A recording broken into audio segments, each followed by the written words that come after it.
Assalamualaikum warahmatullahi wabarakatuh. Innal hamdalillah nahmaduhu wa nasta'inuhu wa nastaghfir wa na'udzu billahi min shururi anfusina wa min sayyiati a'malina. May yahdihillahu fala mudilla lahu wa may yudlil fala hadiya lahu. Asyhadu an la ilaha illallah wahdahu la syarika lah wa asyhadu anna Muhammadan abduhu wa rasuluh la nabiyya ba'dah. Qala azza wa jalla fil Qur'anil Karim, ya ayyuhalladzina amanu taqullaha haqqa tuqatih wa la tamutunna illa wa antum muslimun.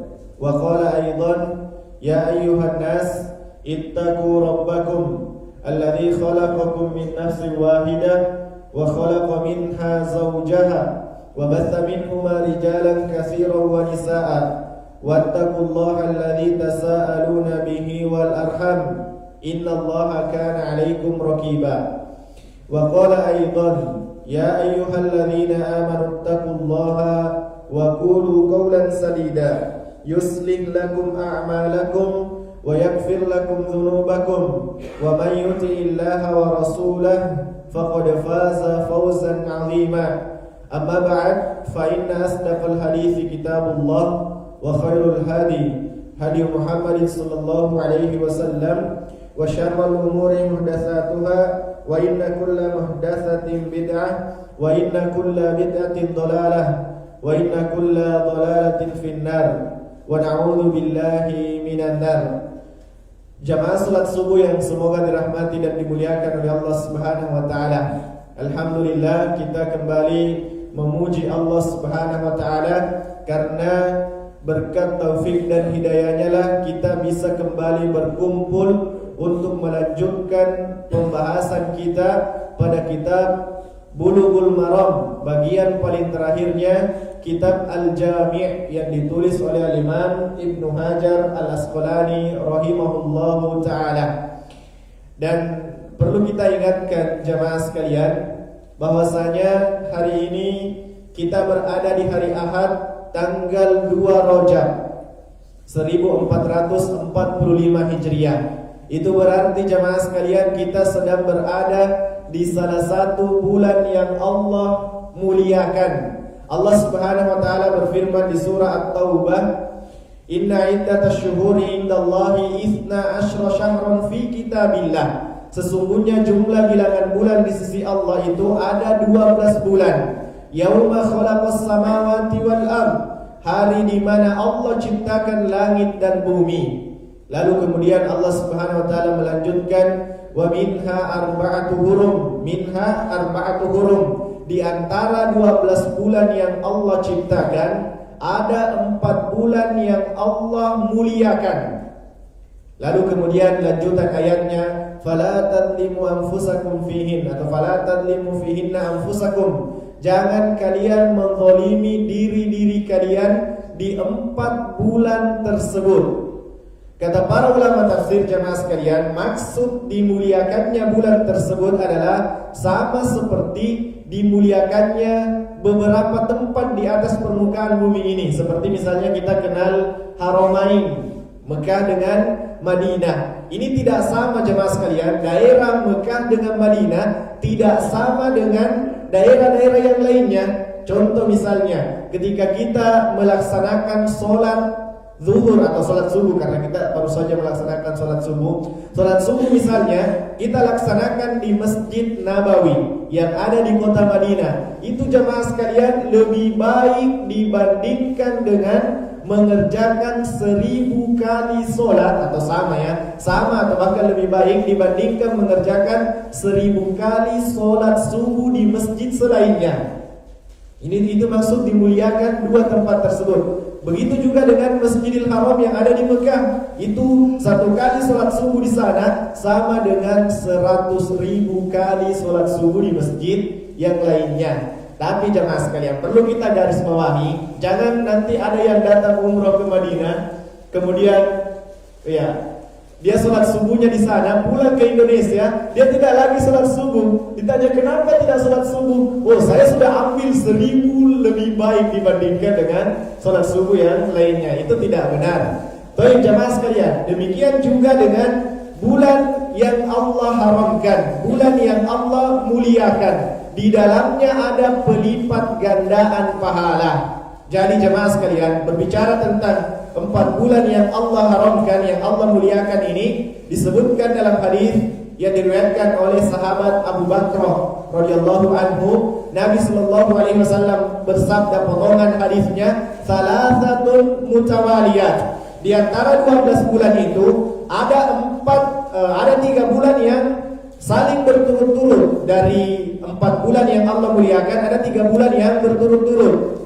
Yang pertama Dzulqa'dah, bulan ke-11 dalam kalender Hijriah. Kemudian Dzulhijjah, bulan ke-12. Kemudian Muharram, bulan pertama di kalender Hijriah. Yang satunya lagi ada jeda dulu di antara bulan tersebut. Nanti setelah bulan Jumadil Akhir, yaitu bulan Rajab yang sedang kita berada di dalamnya. Lalu kemudian jemaah sekalian, mungkin ada yang mengatakan, apa ada amalan khusus di hari-hari atau di bulan Rajab? Maka jemaah sekalian, yang kami ketahui, tidak ada dalil khusus yang menjelaskan bahwasanya ada puasa di hari kesekian, ada sholat di malam kesekian di bulan Rajab. Akan tetapi dia masuk dalam keumuman bulan yang dimuliakan. Sehingga jemaah sekalian, sholat subuh yang antum tadi kerjakan itu pahalanya lebih besar dibandingkan dengan yang antum kerjakan di luar bulan Rajab atau di luar bulan 4 yang Allah muliakan. Satu kali sholat rakaat al-fajr yang Nabi sallallahu alaihi wasallam sudah sebutkan, khairun minad dunya wa ma fiha. 2 rakaat yang kita kerjakan ini jemaah sekalian sebelum sholat subuh antara adzan dan iqamah, itu jemaah sekalian lebih baik daripada dunia dan isinya. Baik jemaah sekalian, kalau antum mendapati ini, diri antum bisa mengerjakan ini ke setiap harinya, antum tidak usah iri dengan teman antum mungkin atasan yang punya kendaraan yang lebih mewah misalnya. Kecuali kalau dia juga melombai antum dalam hal ini. Ya, antum mengerjakan sholat 2 rakaat sebelum subuh, tetapi gerakannya antum terlalu cepat, sementara atasan antum mungkin dia lebih tenang, lebih khusyuk dan lain sebagainya. Itu wajib kita untuk iri dan boleh kita untuk iri. Tapi kalau hanya dalam dunia, mungkin mobilnya dia 4 bannya, ya itu tidak apa-apa, itu tidak usah diiri ya, tidak usah diiri. Baik, alhamdulillah jemaah sekalian, semoga dirahmati dan dimuliakan oleh Allah. Maka perbanyak amalan yang bisa kita kerjakan yang jelas dalilnya. Antum sholat ba'diyah, sholat qobliyah subuh misalnya, kemudian istirahat sebentar setelah sholat subuh, menunggu waktu sampai syuruk misalnya. Antum sholat syuruk 2 rakaat, itu lebih mulia kalau antum kerjakan di bulan Rajab dibandingkan di luar atau di selain dari 4 bulan yang Allah muliakan. Kemudian jemaah sekalian, di depan kita juga ada bulan Sya'ban. Dan ini jemaah sekalian, kata Abdullah bin Abbas radhiyallahu taala anhu, aku mendapat, atau Aisyah radhiyallahu taala anha, Nabi SAW disebutkan oleh Aisyah bahasanya Nabi tidak pernah berpuasa lebih banyak dibandingkan di bulan Sya'ban selain dari Ramadan ya. Abdullah bin Abbas juga berkata bahwasanya kami mendapati Nabi sallallahu alaihi wasallam berpuasa di bulan Sya'ban seakan-akan kami mengira bahwasanya Nabi sallallahu alaihi wasallam itu akan berpuasa selama 1 bulan penuh di Sya'ban. Lalu kemudian suatu ketika Abdullah bin Abbas mendapati Nabi ternyata tidak berpuasa di bulan, artinya tidak berpuasa secara penuh di bulan Sya'ban. Kemudian Abdullah bin Abbas mengatakan kami mendapatinya tidak penuh sampai 1 bulan, menunjukkan jemaah sekalian bahwasanya dianjurkan untuk memperbanyak puasa di Sya'ban, tetapi tidak sampai penuh 1 bulan penuh. Kemudian jemaah sekalian, setelah Sya'ban adalah atau muncullah kemudian bulan Ramadan yang semua kita sudah mengetahui keutamaannya. Dan jemaah sekalian, kata para ulama, Syahrul Rajab, bulan Rajab itu ibaratnya seperti bulan Adz-Dzira'ah, bulan untuk menanam kebaikan. Bulan Sya'ban bulan depan ibaratnya seperti bulan untuk menyiram tanaman kebaikan yang sudah kita mulai di Rajab. Bulan Ramadannya adalah bulan untuk memanen apa yang sudah kita tanam di bulan Rajab dan apa yang sudah kita siram di bulan Sya'ban. Artinya jemaah sekalian, antum di bulan Ramadan kalau ingin menghatamkan 1 juz 1 hari di Ramadan, antum tidak akan mudah kalau antum tidak latihan dari sekarang. Kita jemaah sekalian, ya mungkin teman-teman di sini banyak yang suka olahraga. Taruhlah misalnya bulu tangkis, ya karena anak pernah diajak sama jemaah untuk main bulu tangkis, tapi tidak muncul ya, mungkin cuti. Tapi jemaah sekalian semua dirahmati dan dimuliakan oleh Allah Subhanahu Wa Taala. Kalau misalnya ada olimpiade bulu tangkis misalnya, lalu kita datang mendaftar ke sana, kira-kira diterima atau tidak? Jawabannya kita mungkin tidak diterima. Kenapa? Karena olimpiade itu kelasnya orang-orang yang levelnya papan atas dalam hal bulu tangkis. Kita ini apa jemaah sekalian? Baik, kemudian kalaupun diterima, kemudian kita disebutkan tanggal 11 Maret atau tanggal 10 Maret, ya karena itu nanti bulan Ramadan kemungkinan tanggal 10 kalau bukan 11 ya. Disebutkanlah tanggal 10 atau 11 Maret dilangsungkan pertandingan. Kita sekarang berada di tanggal 14 Januari. Apakah kita jemaah sekalian yang peserta olimpiade bulu tangkis tersebut mulai dari sekarang kerjanya hanya tidur, makan, tidur saja? Tentu tidak jemaah sekalian. Pasti kita memerlukan yang namanya latihan persiapan. Dan jemaah sekalian, bulan Ramadan disebutkan bahwasanya dia adalah bulan olimpiadenya orang-orang yang beriman. Maka jemaah sekalian, kalau kita mendapati diri kita bukan ahli tahajud kelas papan atas, bukan juga ahli puasa kelas papan atas, bukan juga ahli sedekah kelas papan atas, lalu kemudian kita masuk ke dalam bulan Ramadan tanpa ada persiapan begitu saja. Kemudian jemaah sekalian, kita mungkin cita-citanya, oh saya ingin 3 juz di setiap harinya Ramadan. Kalau antum berhasil di hari pertama, hari kedua, saya yakin jemaah sekalian hari-hari berikutnya akan berat. Lalu antum akan mengatakan, Ustaz, saya kayaknya ini tidak ada bakat 3 juz dalam 1 hari. Bukan tidak ada bakat, kita tidak ada persiapan. Kita tidak ada persiapan. Maka mulai sekarang jemaah sekalian, coba antum duduk jemaah sekalian. Kalau misalnya kalau subuhnya antum berat, karena harus masuk lebih cepat, coba luangkan jemaah sekalian 1 halaman atau 2 halaman lah. 2 halaman itu 1 lembar berarti ya, di setiap waktu sholat. Itu berarti Anda akan menghatamkan setengah juz. Dan itu jemaah sekalian 1 halaman ya bisa kita baca 3 menit. Berarti 6 menit untuk menyelesaikan 1 lembar. Lalu apa yang menghalangi kita jemaah sekalian? Kemarin malam, ini semoga tidak ada ria di dalamnya ya. Kemarin malam setelah sholat Isya, kami coba-coba duduk di masjid kita ini untuk membaca beberapa ayat dari Al-Quran. Mungkin setelah Isya kami baca, sebelum jam 8:30 ya, kami diajak keluar. Itu kami menyelesaikan jemaah sekalian 8 lembar, berarti 16 halaman. Tidak cukup, mungkin hanya sekitar setengah jam. Itu berarti jemaah sekalian 2 lembar lagi sampai selesai 1 juz. Maka jemaah sekalian, kita ini memang orang-orang yang kita sadarilah diri kita banyak melalaikan waktu. Tapi malah kulihat jemaah sekalian, hendaknya kita melakukan persiapan menyambut datangnya bulan suci Ramadan. Dan insyaallah nanti lebih khususnya lagi di pertemuan terakhir kita, dua pekanan kita sebelum Ramadan, kita kaji lebih luas masalah bulan suci Ramadan. Baik, kita masuk ke kitab yang kita sudah mulai di pertemuan-pertemuan sebelumnya. Baik jemaah sekalian, kita masuk ke hadis yang ketiga, atau di pertemuan terakhir kita telah memasuki hadis yang ketiga namun belum menyelesaikannya. Hadis yang ketiga atau hadis ke-19, hadis ketiga di bab kedua, hadis ke-19 di kitab Al-Jami'. Hadisnya jemaah sekalian, wa anil Mughirah ibn Syu'bah radhiyallahu anhu qala anna Rasulullah sallallahu alaihi wasallam qala, dari Mughirah ibn Syu'bah radhiyallahu taala anhu dia berkata, bahwasanya Nabi sallallahu alaihi wasallam bersabda, "Innallaha harrama 'alaikum uquqal ummahat." Sesungguhnya Allah Subhanahu wa taala mengharamkan atas kalian satu durhaka kepada ibu. Ini sudah kita jelaskan ya. Wa wa'dal banat, yang kedua menguburkan anak perempuan secara hidup-hidup. Ini juga sudah kita jelaskan. Wa mana'a wahad, ya wa man'an wahad, suka meminta dan enggan untuk memberi. Ini juga perbuatan yang diharamkan. Ya, ini belum kita jelaskan ya, nanti kita jelaskan.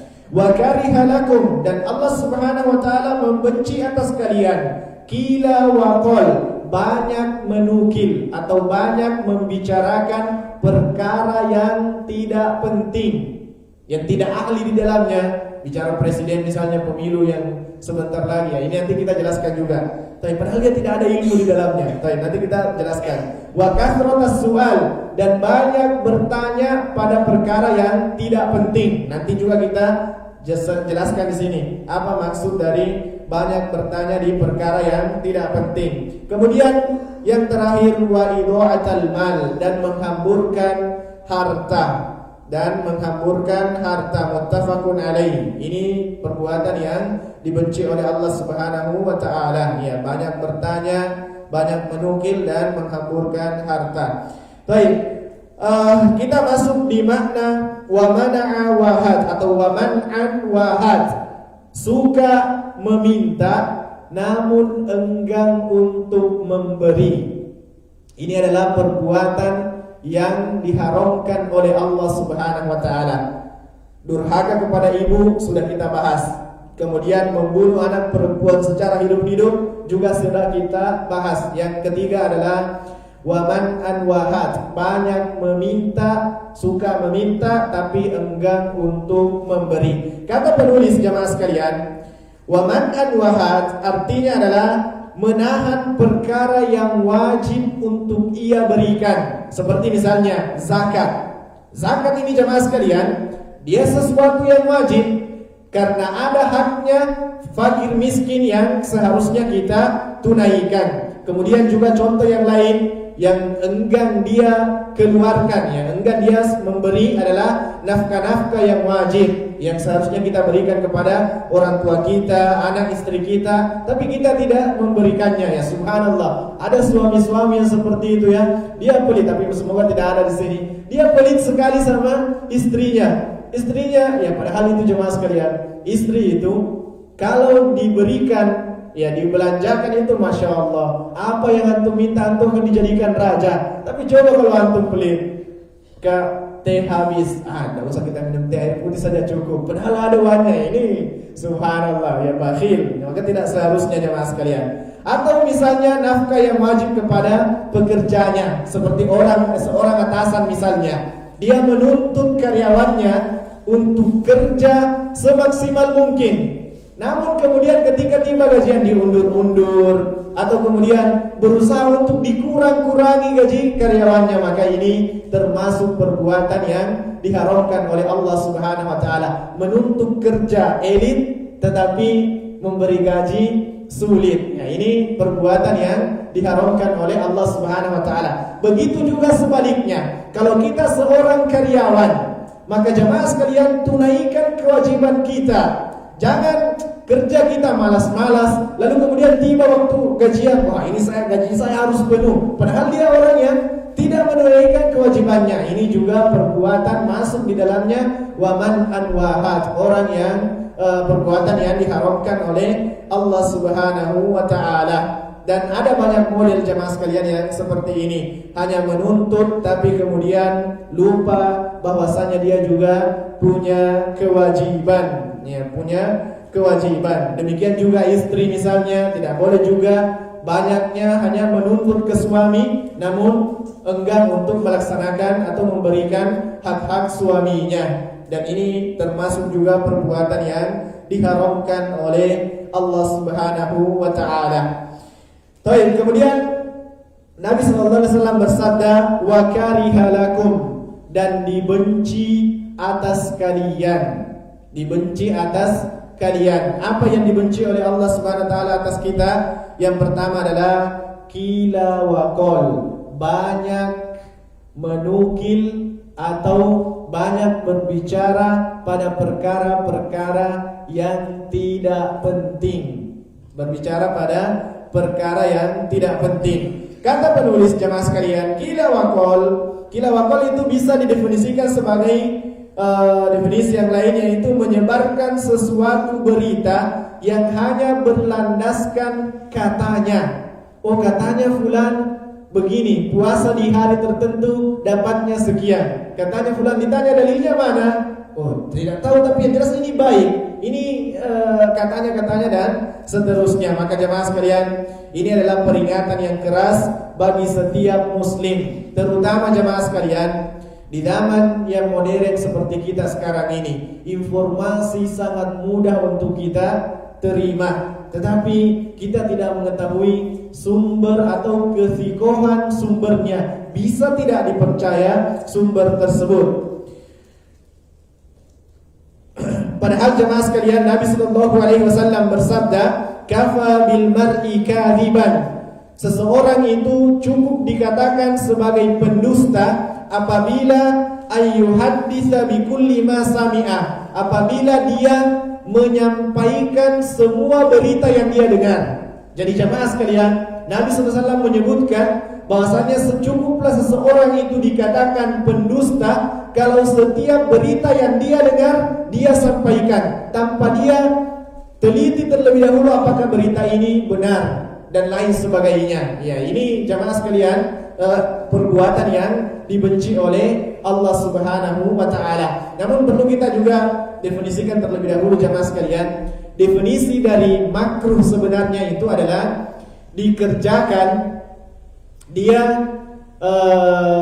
la yu'aqabu fa'ilihi, tidak diberikan dosa bagi pelakunya, akan tetapi diberikan pahala mantarokahu, orang yang meninggalkannya itu akan diberikan pahala. Itu definisi dari makruh. Ya, contoh misalnya seperti isbal yang sebagian ulama mengatakan bahwasanya isbal yang tidak sombong itu hukumnya makruh. Sebagian ulama, ya, meskipun kami pribadi melihat atau kami pribadi lebih condong kepada pendapat yang mengatakan haram. Jemaah sekalian, tapi kalaulah kita mengatakan makruh, maka jemaah sekalian, makruh itu pelakunya tidak diberikan dosa, akan tetapi orang yang meninggalkannya diberikan pahala. Pertanyaannya, mana yang lebih baik? Tidak berdosa atau dapat pahala? Mana yang lebih baik? Dapat pahala jemaah sekalian. Ya, dapat pahala ya, daripada kalau hanya sekedar tidak berdosa. Sementara di depan kita ada juga pilihan lain, tidak berdosa plus dapat pahala, maka kenapa kita tidak pilih yang tidak berdosa plus dapat pahala? Ya, ini definisi dari makruh. Tapi para pilihan jamaah sekalian, maka hendaknya kita menghindari dari yang namanya men-share berita-berita yang kemudian kita tidak ketahui sumber dan kebenaran berita tersebut. Terlebih lagi jamaah sekalian, kalau kita men-share berita tersebut ternyata nanti memunculkan kehebohan di tengah-tengah kaum muslimin, maka kita berpotensi mendapatkan dosa.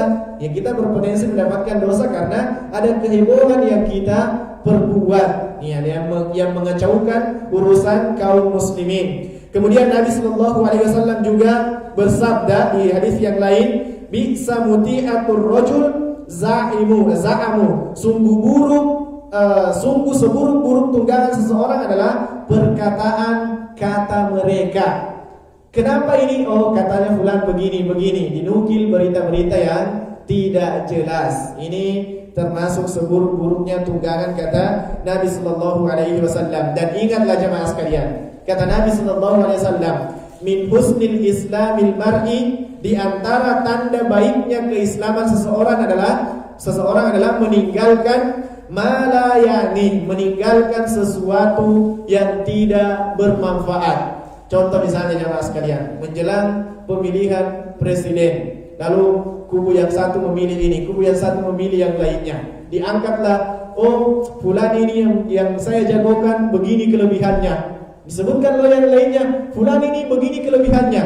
Akhirnya muncul, tapi saya dapatkan berita fulan ini melakukan perbuatan yang seperti ini, perbuatan yang seperti ini. Jatuh dalam perbuatan dosa yang lainnya, ghibah dan namimah, menyebutkan aib-aib orang lain tanpa dia sadari.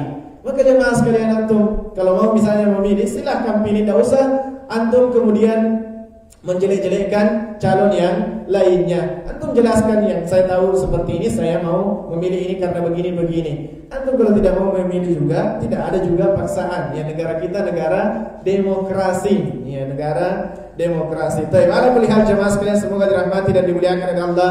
Oleh karena itu, kalau ada kabar yang tidak jelas dan tidak bermanfaat bagi kita di dunia maupun di akhirat, maka tidak perlu kita sebarkan. Ya, tidak perlu kita sebarkan. Kalaupun sudah terlanjur terbaca oleh kita, maka cukup kita saja yang menyimpannya. Ya, anak kadang-kadang karena suami itu tempat curhatnya istri ya. Karena kalau istri pulang itu banyak bekal-bekal dari luar yang didapatkan. Oh, fulan curhat seperti ini. Anak sampaikan, siapa yang sudah anti sampaikan selain kepada anak? No, cuma kita. Ya sudah, simpan, tidak usah disampaikan kepada yang lainnya. Ya, karena kita ini sudah banyak melalaikan waktu. Kalau kita disibukkan lagi dengan hal-hal yang seharusnya tidak kita masuk di dalamnya. Ya, dan cukuplah seseorang dikatakan berdusta kalau dia menyampaikan semua yang dia dengar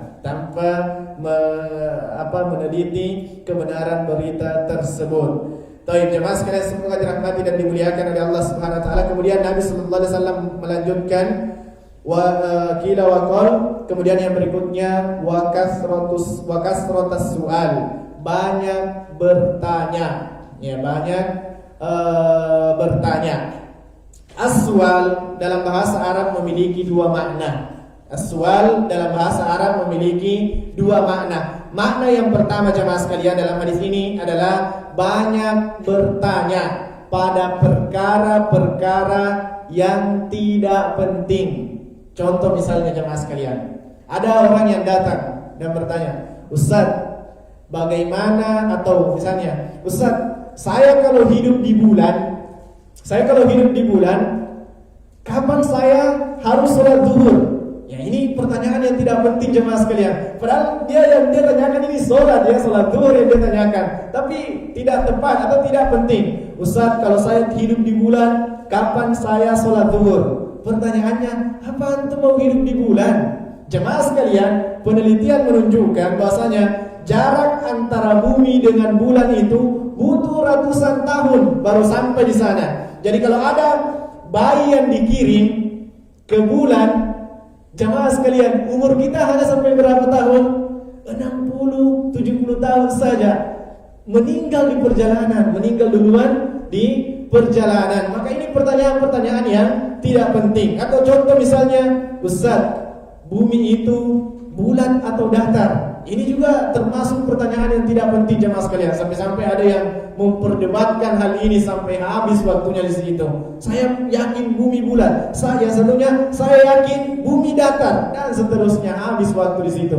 Padahal jemaah sekalian, yang seharusnya kita tanyakan, apa yang sudah kita persiapkan untuk meninggalkan bumi tersebut? Karena kita akan meninggalkan bumi ini. Bumi itu mau datar, mau bulat, kita semua akan tinggalkan. Maka tidak perlu kita menanyakan hal-hal yang sedemikian. Atau misalnya jemaah sekalian yang disebutkan oleh penulis di sini, contoh pertanyaan yang tidak penting. Misalnya ada kaum muslimin yang datang dan bertanya, Ustaz, kiblat umat Islam kan adalah Ka'bah.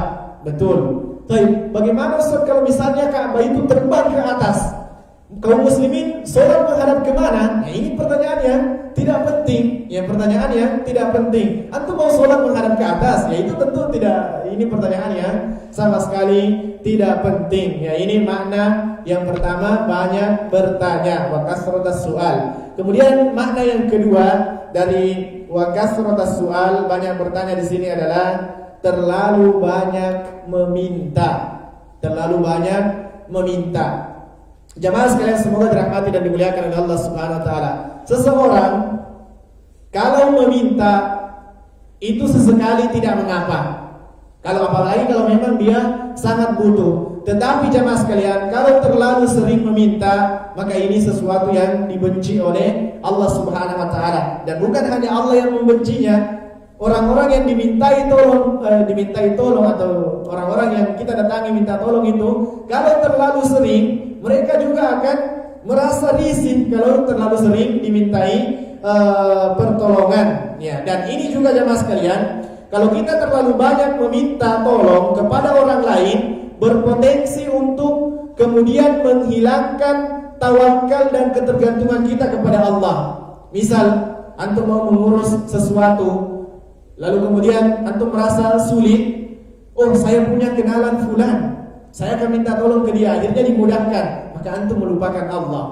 Antum melupakan Allah Subhanahu wa taala, dan boleh jadi hati kita bergantung, oh tenang, begitu ada urusan sulit, saya punya fulan, saya punya kenalan fulan, saya punya kenalan fulan. Akhirnya ketergantungan kita lebih besar kepada fulan dibandingkan dengan Allah Subhanahu wa taala. Maka tidak dibenarkan banyak meminta tolong. Tapi kalau sesekali maka itu tidak masalah. Ya, kalau misalnya ada orang yang biar sampai pintunya mau juga dibukakan, minta tolong juga, tolong minta dibukakan pintu dong, saya mau lewat. Nah ini tidak usah ya, tidak usah, kecuali kalau misalnya antum romantisan dengan istri, ya misalnya antum pas cuti pulang misalnya naik mobil dengan istri, bilang tunggu dulu dek, saya yang bukakan, ya antum bukakan, itu tidak masalah ya, itu akan menumbuhkan atau akan mengawetkan cinta antum atau cinta istri antum kepada antum dan sebaliknya.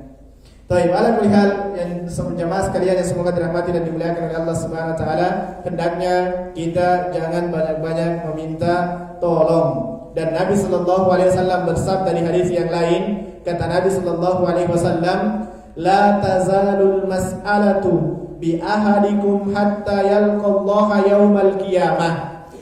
Senantiasa salah seorang di antara kalian jika terlalu banyak meminta, maka nanti di hari kiamat Allah akan bangkitkan orang tersebut dalam keadaan wajahnya tidak ada lagi dagingnya, dipermalukan oleh Allah Subhanahu wa taala karena dia membuang rasa malunya untuk banyak meminta di dunia. Maka nanti di hari kiamat dia akan datang dalam keadaan wajahnya tidak lagi tersisa daging sama sekali, sebagai bentuk dipermalukan. Ya, Allah Subhanahu wa taala membalas perbuatan tidak malunya berupa meminta-minta secara terus-menerus. Dan ini juga sebenarnya dalil yang kemudian tidak membenarkan ya yang namanya mengemis-mengemis. Ya, mengemis-mengemis, apalagi kalau misalnya ya kita dapati lah ya banyak orang yang pura-pura misalnya cacat dan lain sebagainya. Tetapi jemaah sekalian, perlu juga kita garis bawahi, jangan juga kita kemudian menganggap bahwasanya kalau ada pengemis, oh ini pasti pura-pura ya. Jangan juga kita bersuudzon seperti itu. Baik. Ala kulli hal jemaah sekalian, wa kasratus sual ini dibenci oleh Allah Subhanahu wa taala, banyak meminta. Adapun kalau orang meminta karena benar-benar membutuhkan dan benar-benar tidak punya, maka hal tersebut tidaklah terlarang. Yang dilarang adalah jika sebenarnya dia mampu namun dia meminta untuk dibantu. Taib, dan ini menghinakan dirinya di hadapan orang yang dia mintai bantuan. Taib, kemudian Nabi sallallahu alaihi wasallam bersabda, wa ida'atul mal, dan yang dibenci oleh Allah Subhanahu wa taala berikutnya adalah menghabiskan harta atau menghambur-hamburkan harta dengan sia-sia. Baik jemaah sekalian, kata penulis, perlu kita ketahui bersama bahwasanya sesungguhnya harta yang kita miliki itu hanyalah titipan dari Allah Subhanahu wa taala. Dan Allah Subhanahu wa taala berfirman di dalam Al-Qur'an surah An-Nur, wa atuhum mimmalillahi alladzi atakum, dan berikanlah kepada mereka orang yang butuh dari harta yang Allah berikan kepada kalian. Kemudian jemaah sekalian, di antara bukti bahwasanya harta yang kita sekarang seakan-akan miliki itu hanyalah titipan Allah Subhanahu wa taala adalah ketika kita meninggal dunia jemaah sekalian. Maka ketika kita meninggal dunia, harta itu bukan lagi kita yang mengatur dan bukan lagi keluarga kita yang kemudian mau mengatur seenaknya. Akan tetapi begitu kita meninggal dunia, itu aturannya langsung kembali kepada aturan Allah Subhanahu wa taala. Ya, ada pembagian harta warisan. Ya, kayak kata Allah Subhanahu wa taala di dalam Al-Qur'an, "Lidzakari mithlu hadzil unsayain." Laki-laki itu mendapatkan bagian 2 kali lipat dari yang didapatkan oleh perempuan.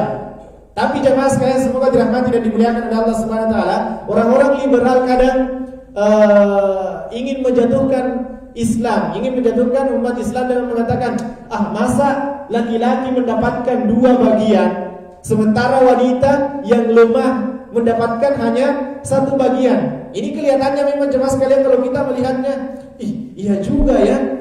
Misalnya kalau ada orang yang meninggal dunia, lalu dia punya 2 anak perempuan, cuma itu misalnya 1 anak perempuan, 1 anak laki-laki, dan cuma itu keluarganya misalnya yang tersisa. Meninggal dia, maka kalau dia meninggalkan harta misalnya 9 juta, ya mungkin terlalu sedikit, tapi kita angkatkan contoh yang mudah saja kita pahami.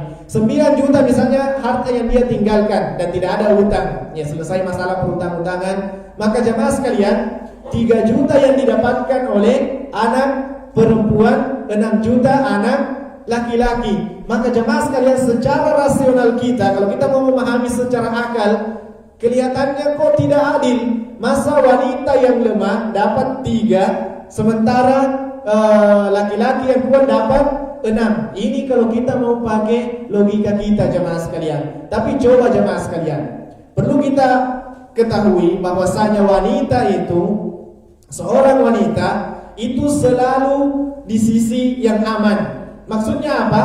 Sebelum dia balik, dia dinafkahi oleh orang tuanya. Ketika dia sudah menikah nantinya, wajib dinafkahi oleh istrinya. Beda dengan laki-laki, justru sebaliknya. Kenapa laki-laki dapat lebih banyak? Dia jemaah sekalian, kalau sudah menikah, orang tuanya tentu tidak wajib lagi menafkahinya. Dia justru yang wajib untuk membagi kepada keluarga yang dia miliki. Ya, ini bentuk keadilan agama Islam. Dan jemaah sekalian semoga dirahmati dan dimuliakan oleh Allah Subhanahu wa taala,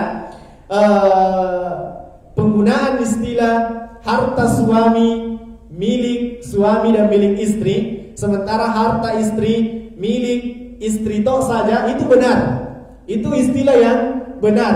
Harta suami milik bersama, harta istri milik pribadinya istri. Tidak boleh seorang suami menggunakan harta istrinya dengan memaksa. Dek, kamu kan punya uang sekian, sini dong saya meminta sekian. Kalau istri tidak ridho, jamaah sekalian, antum haram untuk mengambilnya. Antum haram untuk mengambilnya. Tapi kalau melihat jamaah sekalian semoga dirahmati dan dimuliakan oleh Allah Subhanahu wa taala, maka ini diantara bentuk bahwasanya harta yang kita miliki itu hanyalah titipan dari Allah Subhanahu wa taala. Kalau kita sudah meninggal, maka pengaturannya kembali kepada pengaturan Allah Subhanahu wa taala. Tidak bisa kita membagi begitu saja. Tapi dalam hadis yang lain, Nabi sallallahu alaihi wasallam menyebutkan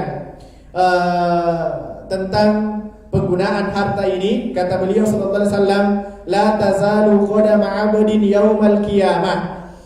Tidak akan bergeser kakinya seorang hamba pada hari kiamat hatta yus'al, sampai dia ditanyakan an arba'in, sampai ditanyakan terhadap 4 perkara. Perkara yang pertama, an syababihi fima ablah, tentang usia mudanya di mana dia habiskan. Ini jemaah sekalian, kita akan ditanya usia muda kita di mana kita habiskan. Kemudian yang kedua, wa an umrihi fima afnah, dan umurnya di mana dia habiskan. Secara tadi spesifik umur kita di usia muda akan ditanyakan oleh Allah Subhanahu wa taala, kemudian umur kita secara keseluruhan juga akan ditanyakan oleh Allah Subhanahu wa taala. Kemudian yang berikutnya wa ammalihi aina iktasabah, dan hartanya akan ditanyakan dari mana dia peroleh. Kemudian cukup sampai di situ? Belum jamaah sekalian. Untuk permasalahan harta bukan hanya yang ditanyakan bukan hanya di mana kita memperoleh harta tersebut, akan tetapi wa fima anfaqah, dan di mana dia membelanjakan harta tersebut. Harta yang dia dapatkan larinya kemana? Ini juga akan ditanyakan oleh Allah Subhanahu wa taala. Kemudian yang keempat yang ditanyakan adalah wa an ilmihi, dan ilmunya sudah sampai sejauh mana dia amalkan. Ini 4 perkara yang akan ditanyakan oleh Allah Subhanahu wa taala, dan tidak akan bergeser kaki kita sampai semua itu sudah kita pertanggungjawabkan di hadapan Allah Subhanahu wa taala. Saksi bahasan kita di sini jamaah sekalian adalah wa an malihi min aina iktasabah, dan hartanya di mana dia mendapatkannya, wa min wa fima anfaqah, dan di mana dia belanjakan. Menurut hadis ini jemaah sekalian, kata penulis, Allah Subhanahu wa taala akan menanyakan wa fima anfaqah, dari mana kita mendapatkan, dan wa fima anfaqah, dan kemana harta kita habiskan. Maka para ulama jemaah sekalian membagi penggunaan harta. Yang pertama jemaah sekalian, kata para ulama, yaitu seseorang menggunakan hartanya dengan cara yang tidak dibenarkan oleh syariat. Dia membelanjakan di jalan yang tidak dibenarkan oleh syariat. Misal dia menggunakan untuk membeli minuman-minuman yang haram, minuman yang haram, atau digunakan untuk membayar hal-hal yang perbuatan misalnya zina misalnya, atau misalnya digunakan untuk menyogok. Ini semuanya adalah perbuatan yang diharamkan oleh Allah Subhanahu wa taala, dan kita akan diazab dengan perbuatan tersebut kalau kita tidak bertaubat sebelum kita meninggal dunia.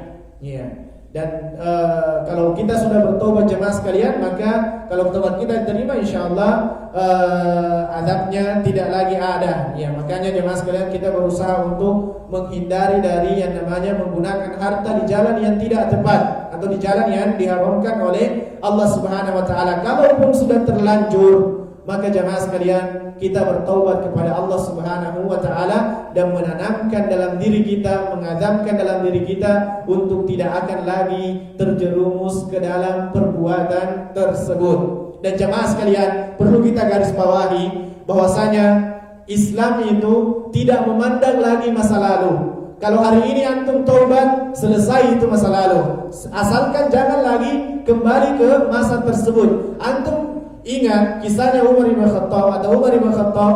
Beliau itu jemaah sekalian, dulunya sebelum masuk Islam, orang yang paling dibenci adalah Nabi sallallahu alaihi wasallam. Namun setelah dia bertaubat dan masuk ke dalam agama Islam, kuburannya berada di samping Nabi sallallahu alaihi wasallam.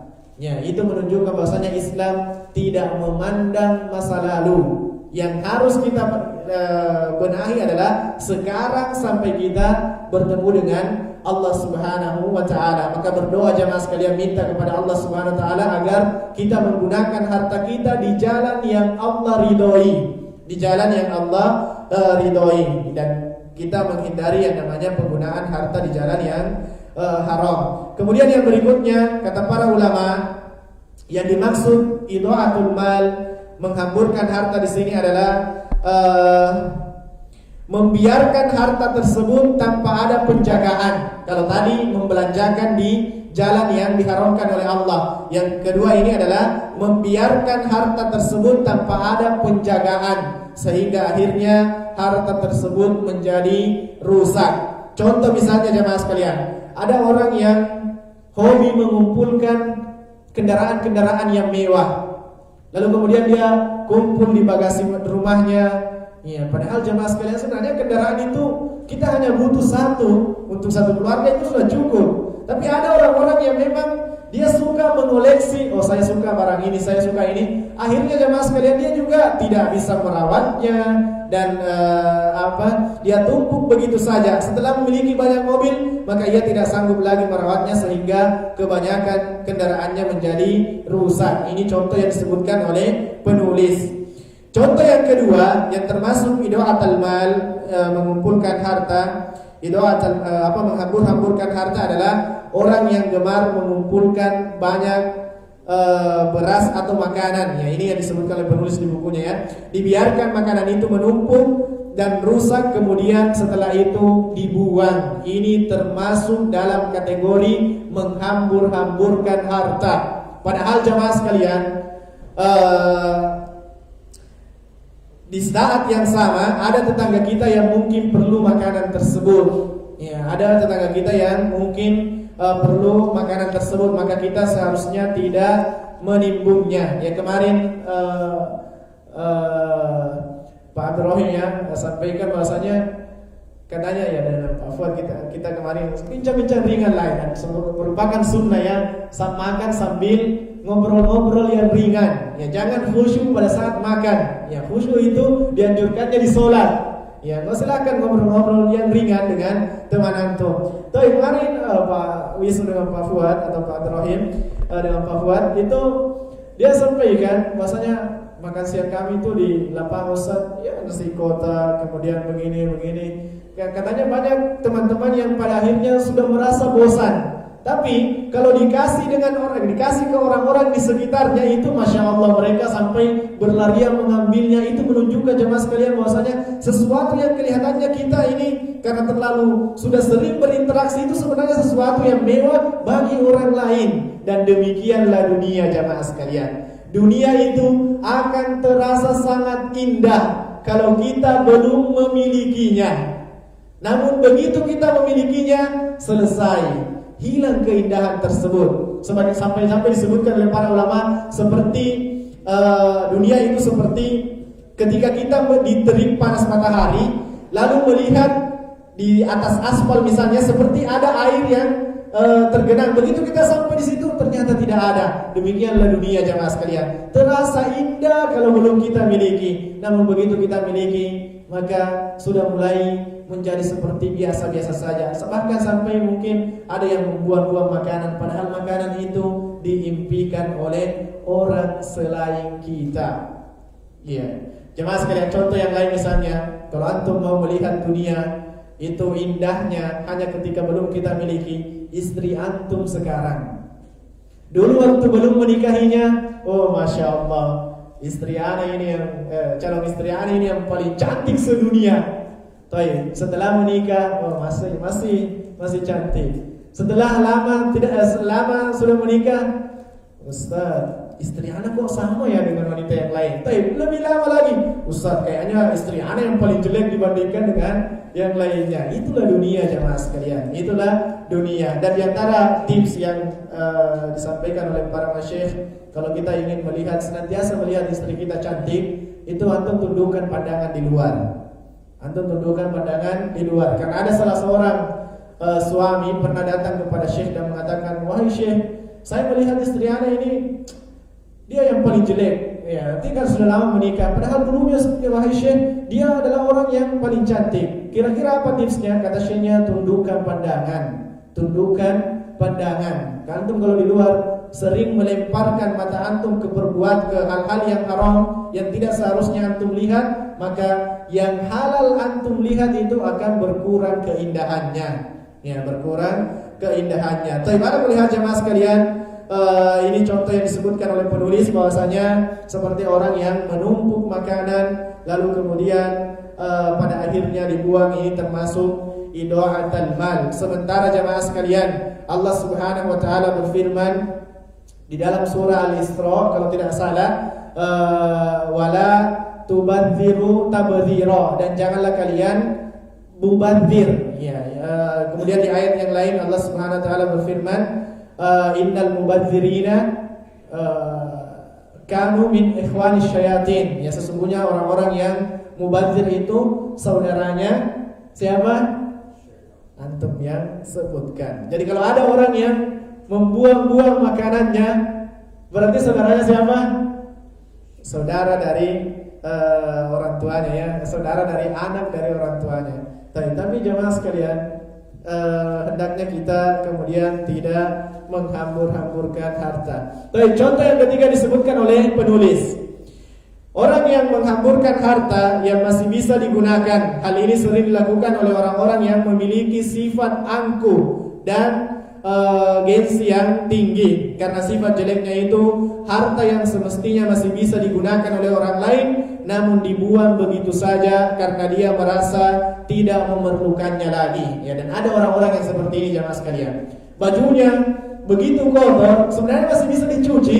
Dia lihat, ini kayaknya baju saya sudah tidak layak pakai, akhirnya dibuang. Padahal kalau dia cuci baik-baik, lalu mungkin dia berikan kepada orang lain, bisa digunakan oleh orang lain. Di sana ada peluang mendapatkan amalan jariah. Kalau digunakan untuk sholat, antum akan dapat pahala orang tersebut, pahala seperti orang yang mengerjakan sholat tersebut tanpa mengurangi pahalanya. Maka ini termasuk juga orang yang mubadzir ya. Begitu ada barang-barangnya yang dia lihat dirinya tidak layak lagi memakainya, padahal mungkin masih layak dipakai oleh orang lain, maka dia sudah buang. Maka ini termasuk perbuatan yang diharamkan oleh Allah atau yang dibenci oleh Allah Subhanahu wa taala.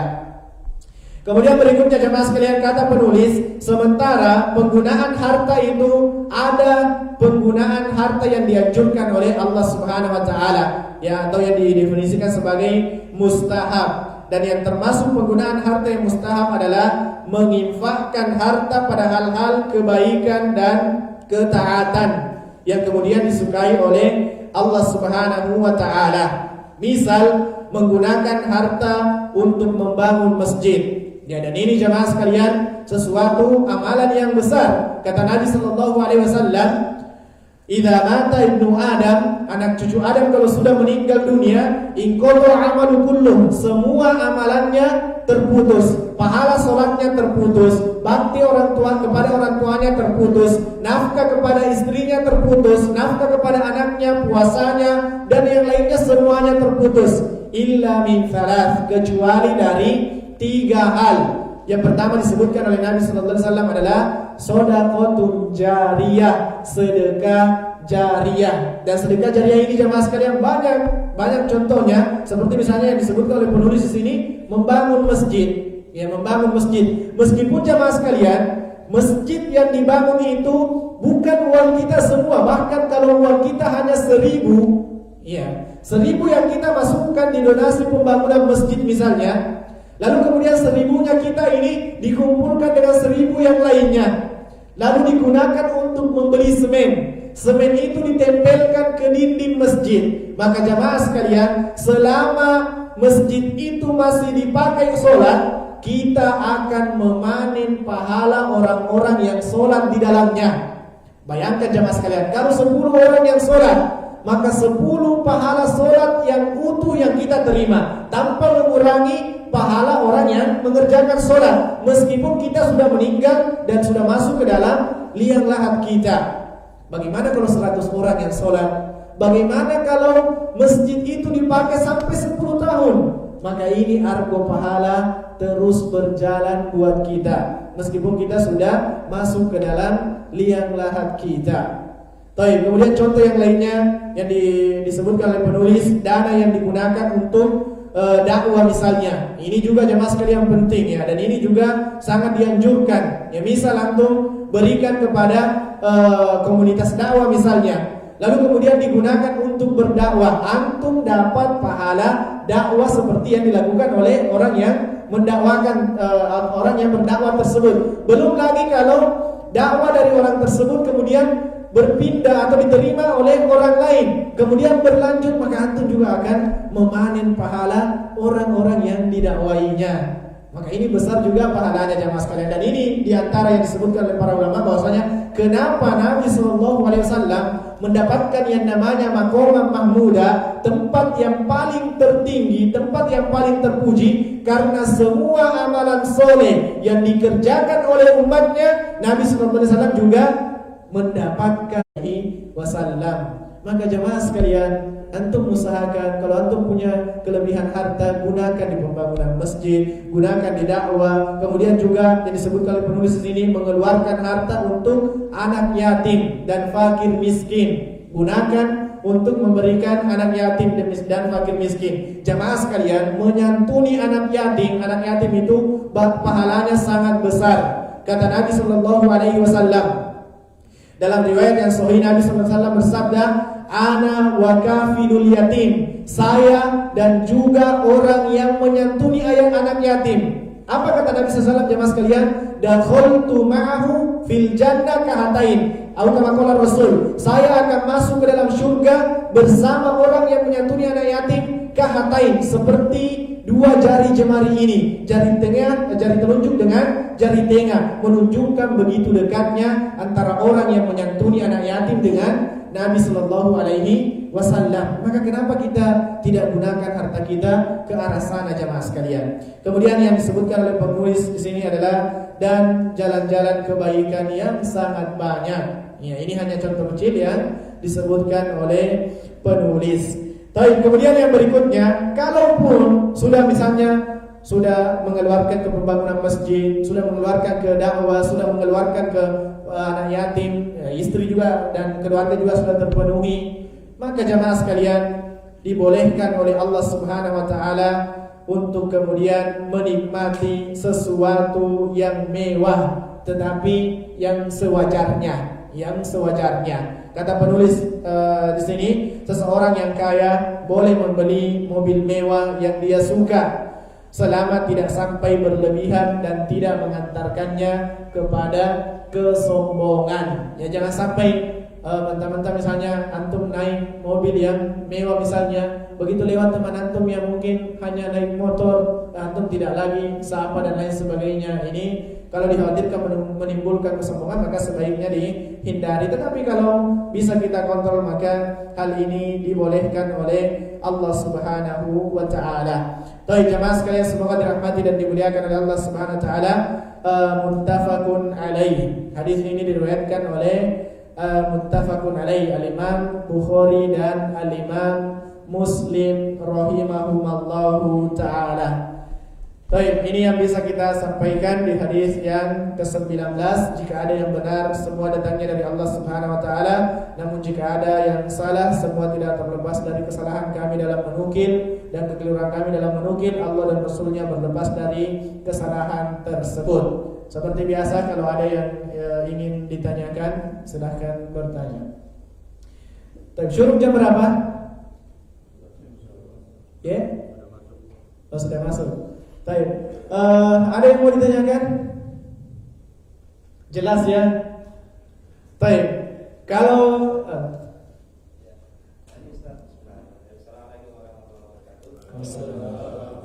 tadi disampaikan kalau di bulan Rajab tidak ada amalan spesifik seperti itu ya, ya. Kemudian tadi di bulan Sya'ban itu kan seolah-olah Nabi berpuasa penuh. Artinya apakah di bulan Rajab ini kita juga dianjurkan puasa atau ya seperti Senin Kamis ataukah Ayyamul Bid misalnya. Iya. Kemudian ada saya kurang tahu apakah ini benar atau tidak, pahala puasa di bulan Rajab satu hari itu sama dengan satu bulan penuh. Nah ini apakah bagaimana tingkat halin atau tidak? Nah, silakan. Baik, di bulan Rajab secara umum pahala dilipat gandakan. Jadi kalau antum misalnya Senin Kamis, silakan berpuasa Senin Kamis misalnya, itu pahalanya lebih besar dibandingkan dengan kita kerjakan di bulan yang lainnya. Sehingga kita khususkan di Senin Kamis misalnya, itu tidak masalah karena memang ada dalil kekhususan untuk hal tersebut. Dan kalau dikerjakan di Rajab akan dilipat gandakan. Atau misalnya kalau ada yang mau lebih banyak lagi dari Senin Kamis, bisa Ayyamul Bid, ya, menambah 3 hari di bulan Hijriah. Sebagian ulama mengatakan bahasanya atau disebutkan bahasanya lebih afdolnya di 13, 14 dan 15. Tapi kalau tidak mampu di tanggal 13, 14, 15, bisa juga di hari yang lainnya. Bahkan bisa digabungkan di hari Senin dan Kamis tersebut. Ya, bisa digabungkan karena sama-sama sunnah bisa digabungkan. Demikian juga Sya'ban. Nabi SAW disebutkan banyak berpuasa di bulan Sya'ban. Dan memang jemaah sekalian, semoga dirahmati dan dimuliakan oleh Allah Subhanahu wa taala, bukan berarti penuh secara Sya'bannya sampai selesai ya, tetapi banyak berpuasa di dalamnya. Di antaranya ulama salaf seperti Al-Mullai rahimahullahu taala, jemaah sekalian, beliau itu seorang pedagang dan di bulan Syawal, di bulan Sya'ban dia sudah menutup tokonya. Sudah tidak lagi menjual, ya tidak lagi jualan di bulan Sya'ban. Kenapa? Sebagai bentuk persiapan menyambut bulan suci Ramadan. Dia berbanyak baca Al-Quran, berbanyak puasa dan lain sebagainya, amalan-amalan soleh yang sudah jelas dalilnya. Jadi kalau di bulan Rajab ini silakan berpuasa Senin Kamis, Ayyamul Bid, kemudian juga kalau ada yang mampu puasa Daud silakan puasa Daud, itu dianjurkan. Kemudian dan disunnahkan dan dilipat gandakan pahalanya. Adapun pertanyaan mengenai di hari sekian dapat pahala sekian, maka jamaah sekalian, dalil-dalilnya itu yang menyebutkan kebanyakan atau riwayat-riwayatnya adalah hadis yang lemah, dan bahkan ada hadis-hadis yang palsu, hadis-hadis yang palsu. Tetapi secara umum sekali lagi bulan Rajab bulan yang Allah muliakan, maka jangan kita mengkhususkan kepada sesuatu yang tidak dikhususkan oleh Nabi Sallallahu Alaihi Wasallam. Baik, bisa di. Baik. Ada lagi yang lain? Sudah tidak ada? Kalau begitu ada yang bertanya, siapa sahabat yang meriwayatkan hadis tadi yang kita bahas dan di pertemuan sebelumnya?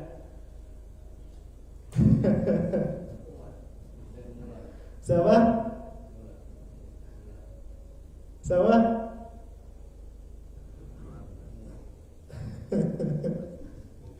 Mughirah, barakallahu fikum. Mughirah ibn Syu'bah, yang dia mantan perampok ya. Itu juga menunjukkan Islam tidak memandang masa lalu seseorang ya. Dia adalah seorang mantan perampok yang menyembelih 12 atau 13 orang dari suku Malik, dan dia mengambil hartanya sebelum masuk ke dalam Islam, dan ditolak hartanya. Keislamannya diterima tapi hartanya, harta rampasannya ditolak oleh Nabi Sallallahu Alaihi Wasallam. Beliau meninggal di tahun keberapa Hijriah?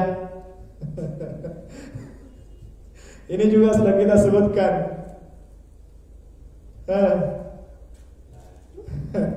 Pas tahun 50 Hijriah jemaah sekalian.